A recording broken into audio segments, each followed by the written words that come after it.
తెలంగాణలో rowdy sheeter Riyaz encounter ప్రస్తుతం చర్చ నడుస్తుంది. అంటే ఎవరైనా హద్దు మీరితే ఉత్తరప్రదేశ్ యోగి లాగే ఇక్కడ తెలంగాణలో కూడా ఊరుకునేది లేదు.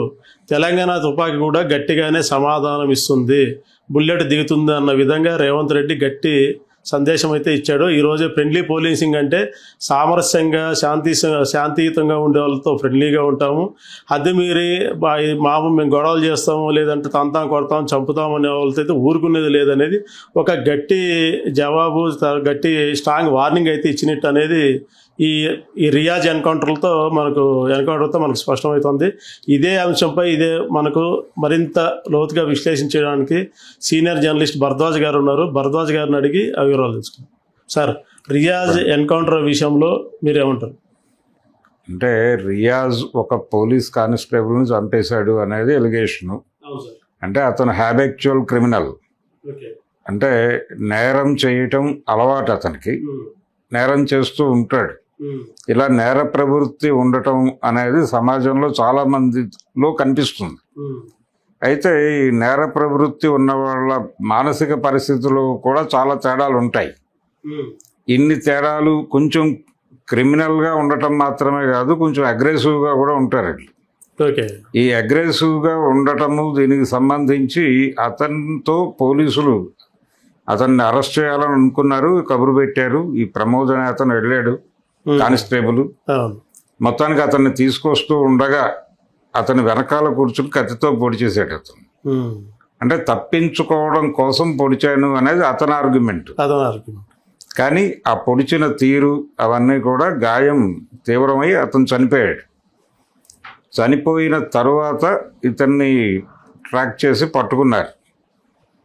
పట్టుకున్న తర్వాత చేయవలసింది ఏమిటి అంటే పోలీసుల విధి ఏమిటి కాన్స్టిట్యూషన్ ప్రకారం అంటే అతను పోలీస్ కానిస్టేబుల్ని చంపేసినప్పటికీ అతన్ని తీసుకెళ్ళి కోర్టులో హాజరుపరచాలి.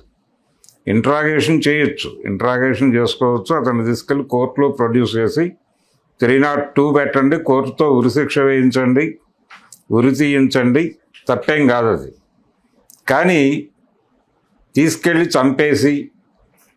చంపేయటం అనేది జస్టిఫై చేస్తూ ఈ రోజున సీఎం గారు మాట్లాడటం. అంటే అతను చంపే ఉద్దేశం గవర్నమెంట్ కాదు కదా. అతనేంటి తీసుకొచ్చిన తర్వాత మరీ ఇంకో కానిస్టేబుల్ దగ్గర ఉండే గన్ను లాక్కోపోయి మరోసారి దాడికి తెగించబోయే నేపథ్యంలోనే బుల్లెట్ దింపాల్సి వచ్చింది. అదే ఇప్పుడు ఒక హత్య జరిగింది, ఒక పునాది ఉంది అక్కడ. ఈ పునాది మీద అల్లినటువంటి ఒక కథనం ఏది, అతను హాస్పిటల్లో ఇది లాక్కుని వాళ్ళ మీద దాడి చేయబోయాడు, మిగిలిన పేషెంట్లకు ఏదైనా ఇబ్బంది అవుతుందేమో అనే ఉద్దేశంతో మేము కాల్ చేసాం అనేది ఒక చెప్తున్నారు. కానీ దానికి సంబంధించినటువంటి ఫ్యాక్చువల్ ఇవేవి లేవు అక్కడ. ఇది జనరల్గా పోలీసు వారికి అలవాటైనటువంటి పద్ధతే. రకరకాల సందర్భాల్లో ఇదే చెప్తారు. విజయవాడలో చాలా కాలం క్రితం అంటే నిమ్మగడ్డ సురేంద్రబాబు గారు సిపిగా ఉన్న రోజుల్లో బుడ్డశంతన్ అని ఒక అతన్ని ఎన్కౌంటర్ చేస్తూ చంపాడు ఆయన. ఎన్కౌంటర్ అంటే ఇద్దరు తలబడటం, కౌంటర్ ఎన్కౌంటర్ ఇది కదా పదం. కానీ ఎన్కౌంటర్ అనేది హత్యగా స్థిరపడిపోయింది మనకి.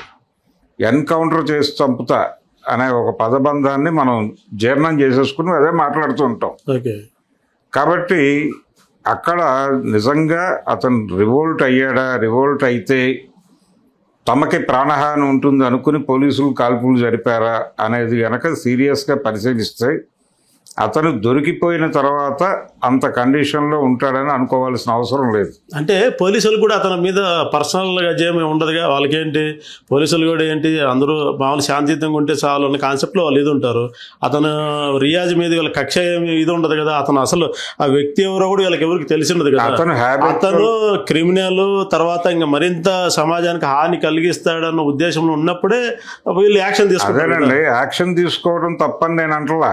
ఓకే, యాక్షన్ ఏం తీసుకోవాలి? అరెస్ట్ చేశారు, చేసిన వ్యక్తిని మీరు ఇంట్రాగేషన్ చేసుకోండి, లేదంటే తీసుకెళ్ళి కోర్టులో పెట్టండి.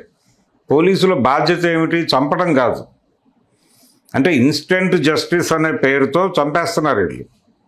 చంపేయటం అనేది కరెక్ట్ కాదు. ఇక్కడ రకరకాల థియరీలు బయట లాక్ రావచ్చు. చచ్చిపోయినటువంటి అతను చంపినటువంటి కానిస్టేబుల్ ఎవరు, ప్రమోద్ అనే అతను హిందూ, ఇతను ముస్లిం. ఇది కూడా పట్టుకొచ్చి మాట్లాడేసే ప్రయత్నం జరిగిపోతుంది సమాజంలో మనకు తెలియకుండానే. కాబట్టి ప్రతి కేసుకి రకరకాల కోణాలు ఉంటాయి. ఇప్పుడు ఎక్కడైనా నిర్భయ ఇన్సిడెంట్ జరుగుతుంది, జరగగానే లేదు ఒక అమ్మాయి మీద ఎవరో యాసిడ్ పోస్తారు, యాసిడ్ దాడి జరగగానే ప్రపంచం అంతా రోడ్డు మీదకి వచ్చి ఏం మాట్లాడుతుంది, ఎన్కౌంటర్ చేసి చంపేయండి అని ప్లకార్డులు పట్టుకుని రోడ్ల మీదకి వస్తున్నారు. దీంతో సమాజం అంతా కూడా ఒక అభిప్రాయంతో ఉంది. కాబట్టి మేము దీన్ని అడ్వాంటేజ్గా తీసుకుని ఒక అడుగు ముందుకేస్తున్నాం. వైఎస్ రాజశేఖర రెడ్డి రోజుల్లో వరంగల్లో జరిగినటువంటి ఇన్సిడెంట్ కాల్చి చంపేశారు కదా, కేసీఆర్ గారి హయాంలో కూడా జరిగింది కదా. అంటే ఇది ఒక ప్రోగ్రామ్ గా తీసేసుకుంటున్నా. ఒక కరుడు గట్టిన నేరస్తుని, తర్వాత ఒక చేయరాని సంఘటన చేసిన క్రిమినల్స్ ని సమాజం అంతా వీడికి బతికేకి హక్కు లేదని సమాజం అంతా మెజారిటీ పీపుల్ కోరినప్పుడు ఇక్కడ అది కూడా ఇంకోటి ఏంటి, పోలీసులు ఇక్కడ ఉద్దేశపూర్వకంగా అయితే కానీ ఏ పోలీస్ వ్యవస్థ ఎవరిని చంపాలని పోలీస్ వ్యవస్థ కోరుకోదు. అసలు వాళ్ళ చేతి నుంచి ఇంకా పోయింది ఇతను ఇది వెళ్తే మరింత మందికి హాని అని కలిగినప్పుడే కదా. అందులో మన చట్టాలు ఏమంటున్నాయి, ఆత్మరక్షణ కోసం చేయొచ్చని మన చట్టాలే చెప్తున్నాయి కదా. అవునండి, ఆత్మరక్షణ కోసం చంపచ్చు అనే అడ్వాంటేజ్ తీసుకుని ఎన్ని హత్యలు చేయలేదు పోలీసు వారు, ఎంతమందిని. ఇప్పుడు రాజశేఖర రెడ్డి రోజుల్లో వరంగల్లో జరిగిన ఇన్సిడెంట్ మీద ఫ్యాక్ట్ ఫైండింగ్ కమిటీ రిపోర్ట్లు ఉన్నాయి. వీళ్ళు వాంటెడ్గా చంపేస్తున్నటువంటి సందర్భాలు అనేకం ఉన్నాయి. ఇలాంటి సంఘటనల నేపథ్యంలోనే ఇప్పుడు జరిగినటువంటి రియాజ్ ఎన్కౌంటర్ కూడా చూడాలి. అయితే దాన్ని జస్టిఫై చేస్తూ ఈరోజు రేవంత్ రెడ్డి గారు ఫ్రెండ్లీ పోలీసింగ్ అంటే ఏమిటి అనేది చెప్పే ప్రయత్నం చేశాడు. ఫ్రెండ్లీ పోలీసింగ్ అంటే ఇందాక మీరు అన్నారు, అంటే శాంతియుతంగా ఉన్న వాళ్ళతోనే ఫ్రెండ్లీ పోలీసింగు, అలా లేని వాళ్ళతో ఎలా వ్యవహరించాలో అలా వ్యవహరిస్తాం అని చెప్పడమే అని చెప్పారు. అంటే అలాగని చట్టం చెప్పలేదు, రాజ్యాంగం చెప్పలేదు. రాజ్యాంగాన్ని మీరి మాట్లాడటం అనేది రాజ్యాంగబద్ధమైనటువంటి పదవిలో ఉన్న వ్యక్తికి కుదరదు. కానీ మాట్లాడేస్తున్నారు. ఎందుకు మాట్లాడాడు ఆయన? ఫ్రెండ్లీ పోలీసింగ్ అంటే ఎవరితోనైనా స్నేహపూర్వకంగా ఉండండి. నేరం చేసిన సందర్భంలోనే మీ దృష్టికి వస్తాడు. మీ రాడార్లోకి ఒక వ్యక్తి ఎందుకు వస్తాడు? నేరం చేశాక వస్తాడు. నేరస్తుడిని మీరు ఏం చేయాలి? పట్టుకొని తీసుకెళ్ళి కోర్టు ముందు నిలబెట్టాలి. నిలబెట్టిన తర్వాత కోర్టు అతనికి ఏ శిక్ష విధిస్తుందో అది విధించుకుంటుంది. కోర్టు గొడవ, అది మీకు సంబంధం లేదు. ఉరిశిక్ష విధిస్తే ఉరిశిక్ష అమలు చేయటం మాత్రమే బాధ్యత ప్రెజెంట్ డిపార్ట్మెంట్, వీళ్ళకి సంబంధం లేదు. పోలీసులు అనేవాళ్ళు కేవలం జరిగిన నేరాన్ని పరిశోధించి నేరస్తుల్ని పట్టుకొని తీసుకెళ్లి కోర్టు ముందు పెట్టడం వరకే వీళ్ళకి చట్టబద్ధంగా ఉన్నటువంటి అధికారం. ఎవరిని చంపే అధికారం లేదు వీళ్ళకి. వాళ్ళ తుపాకీలో నుంచి కాలేటువంటి ప్రతి బుల్లెట్కి వాళ్ళు సంజాయిషి చెప్పుకోవాల్సి ఉంటుంది. అంటే అట్లా కదా, మీరు కరెక్ట్, మీరు అన్నట్టు పోలీసు అధికారులకి పోలీసు వ్యవస్థకి చంపే ఉద్దేశం కరెక్ట్. అది క్రిమినల్కి చంపే ఉద్దేశం ఇది ఉన్నప్పుడు అలాంటి క్రిమినల్స్ ఇప్పుడు ఇక హాని వాడి వల్ల నాశనం అయిపోతే వాడిని అందరినీ ఇట్లా క్రిమినల్స్ అందరినీ లోపల పెట్టి మేపుకుంటూ ఉండడమే పోలీసు వ్యవస్థ పని. అయితే కసబ్ విషయంలో ఇదే వచ్చింది. కసబ్ని ఆ రోజున అక్కడ పట్టుకున్నారు, జైల్లో పెట్టినప్పుడు అతనికి రోజు భోజనానికి ఎంత అవుతుంది, అతనికి సెక్యూరిటీకి ఎంత ఖర్చు అవుతుంది, ఆ ప్రెజెంట్ మెయింటెనెన్స్కి ఎంత అవుతుంది అనేది రోజువారీ లెక్కలు సోషల్ మీడియాలో విపరీతంగా సర్క్యులేట్ అయ్యేవి. ఎందుకు అతన్ని ఇమ్మీడియట్గా చంపేస్తే బాగుంటుంది కదా అని ప్రజల్లో ఒక అభిప్రాయాన్ని క్రియేట్ చేయటం. అంటే అది ఉద్దేశం వేరు. ఇప్పుడు కసబుద్ధికి దీనికి మనం పోలిక అదేంటి దేశ అంటే పాకిస్తానీ ఎదవలు చేసిన పని అని నిరూపించడానికి కసబును కొద్ది రోజులు మనం బిర్యానీ పెట్టి మన హైదరాబాద్ బిర్యానీ కాడి నుంచి అన్ని బిర్యానీ పెట్టి మేపాము, అది వేరు. ఇప్పుడు ఇక్కడ ఇది వేరు కదా. ఇప్పుడు నో ప్రజల యాటిట్యూడ్ ని అలా డ్రైవ్ చేసేసారు, అయిపోయింది. ఓకే, ప్రజలు తాము చేసేటువంటి దుర్మార్గాలకి అనుకూలంగా ప్రజాభిప్రాయాన్ని రూపొందించటం అనే కార్యక్రమం రాజ్యం చేస్తోంది. అందులో భాగంగానే ఈ ప్రోగ్రాం జరుగుతోంది. అందుకని ప్రజలే కోరుకుంటున్నారు. నేను ఇందాక అందుకే చెప్పింది, రాజశేఖర రెడ్డి వరంగల్లో చంపినప్పుడు చంపడానికి ముందే జనాలు రోడ్డు మీదకి వచ్చి ఎన్కౌంటర్ చేసి చంపమని ప్లకార్డులు పట్టుకు తిరిగారు. అలాగే చాలా సందర్భాల్లో నిర్భయ లాంటి సంఘటనలు జరిగినప్పుడల్లా ఎన్కౌంటర్ చేసి చంపండి అంటున్నారు.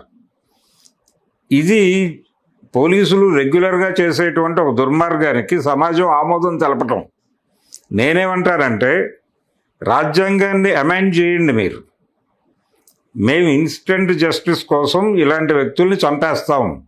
ఇప్పుడు ఈ రోజున ఆయన చెప్పాడు కదా ముఖ్యమంత్రి గారు, ఫ్రెండ్లీ పోలీసింగ్ అంటే శాంతిగా ఉండే వాళ్ళతోనే, దుర్మార్గులతో మేము ఎలా వ్యవహరించాలో దుర్మార్గుడు అని వీళ్ళు ఖాయం చేస్తారు. వీళ్ళ దృష్టిలో ఎవడైనా దుర్మార్గుడు కావచ్చు. ఎవరినైనా చంపదలుచుకుంటే వాడిని దుర్మార్గుడిగా బ్రాండ్ వేసి చంపేయచ్చు. అంటే ఎప్పుడు చేయలేదుగా. ఇప్పుడు చేయలేదు కాదు. ఇప్పుడు మనమే స్టేషన్లో ఎక్కడైనా లాకప్ డెత్లు జరిగితే సమాజం కూడా ఖండిస్తోంది. తర్వాత ప్రభుత్వాలు ఎంక్వైరీ చేస్తున్నాయి, పోలీస్ ఆఫీసర్లు పై ఆఫీసర్లు ఎంక్వైరీలు చేస్తున్నారు, అన్నీ చేస్తున్నారు. అలాంటి విషయంలో ఖచ్చితంగా సమాజం కూడా సమాజం ఎప్పుడు స్పందిస్తుంది? మరీ క్రిమినల్స్, ఇప్పుడు వాడు నిన్న ఒక రౌడీ షీటర్ ఒక కానిస్టేబుల్ని చంపాడు, ఇంకో కానిస్టేబుల్ని చంపాలని ట్రై చేశాడు, చుట్టూ ఇంకా రోగులను చంపాలని ట్రై చేశాడు. ఆ టైంలో ఏంటంటే ఇంకా గత్యంతరం లేదు. ఇప్పుడు ఏంటంటే ఇప్పుడు వాడిని ఇంకా ఆపాలంటే వాడు ఆగే వ్యక్తి కాదు కాబట్టి చంపారండి. ఇది పోలీసు వైపు నుంచి వచ్చినటువంటి కథనమే, పోలీసులు చెబుతున్నటువంటి కథనం మాత్రమే. యాక్చువల్గా అక్కడ ఏం జరిగింది అనే దానికి సంబంధించిన నేరేటివ్ ఫ్యాక్ట్ ఫైండింగ్ కమిటీలు వెళ్ళినాయి, నివేదికలు బయటకు వస్తున్నాయి. అంటే మానవ హక్కుల వేదిక వాళ్ళు వెళ్ళారు, ఆల్రెడీ పౌర హక్కుల సంఘాల వాళ్ళు వెళ్ళారు. ఏం జరిగింది అనేది వెరిఫై చేసి బయటకు తీసుకొచ్చే ప్రయత్నం ఒకటి జరుగుతోంది. అయితే చాలా ఎన్కౌంటర్ల వ్యవహారంలో వాళ్ళు చెప్పేది ఇదే, ఆత్మరక్షణ కోసం చంపాము అని. ఈ ఆత్మరక్షణ కోసం చంపటం అనేది ఇప్పుడు నిన్న కాక మొన్న మావోయిస్టు పార్టీ కేంద్ర కమిటీ నాయకుడిని చంపేసి ఇదే స్టోరీ చెప్పారు. అతని విషయంలో ఇద్దరిని పట్టుకొని చంపారు. ఆ ఇద్దరి మీద ఇదే స్టోరీ చెప్పారు. వాళ్ళు మా మీద దాడి చేయబోతుంటే మేము ఆత్మరక్షణ కోసం జరిపిన కాల్పుల్లో వాళ్ళు చనిపోయారు అని చెప్పారు. అయితే ఆ డెడ్ బాడీ వాళ్ళ ఊరు వచ్చినప్పుడు అతని వైఫ్, రామచంద్రారెడ్డి వైఫ్, ఆవిడ ఆ డెడ్ బాడీ చూసి దాని మీద కోర్టుకు వెళ్ళింది. కోర్టుకి వెళ్ళడానికి రీజన్ ఏంటంటే ఆ బాడీ మీద కత్తి గాయాలు ఉన్నాయి, బుల్లెట్ గాయం లేదు.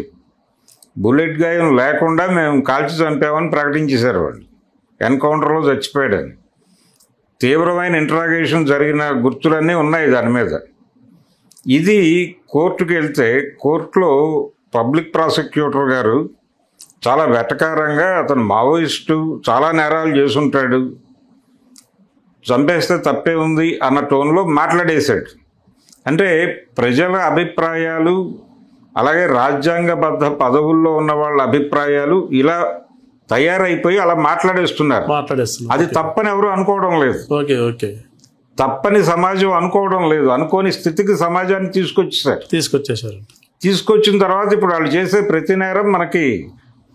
నేరం కూడా అది సజావుగా కనిపిస్తుంది. వాడేమో నేరం చేస్తాడు, ఆ నేరమేమో మనకి నేరంగా కనిపించదు. పైగా అది చేయాల్సిన పని చేశాడు, కర్తవ్య దీక్షలో ఉన్నాడు, వాడు కర్తవ్య పాలన చేశాడు అని మనం ఫీల్ అవుతాం. ఆ ఫీల్ అయ్యే కండిషన్కి సమాజాన్ని తీసుకొచ్చేసారు. హలో, తెలుగు రాజ్యం ఛానల్ చూస్తున్నారా? సామాజిక రాజకీయ జీవన చిత్రణే తెలుగు రాజ్యం. అతిశయోక్తులు, అసత్యాలు ఉండవు. రాజకీయ కోణం కాదు, ప్రజా కోణమే కొలబద్ద. తెలుగు రాజ్యం వీక్షణ మీ ఉత్తమ అభిరుచికి నిదర్శనం.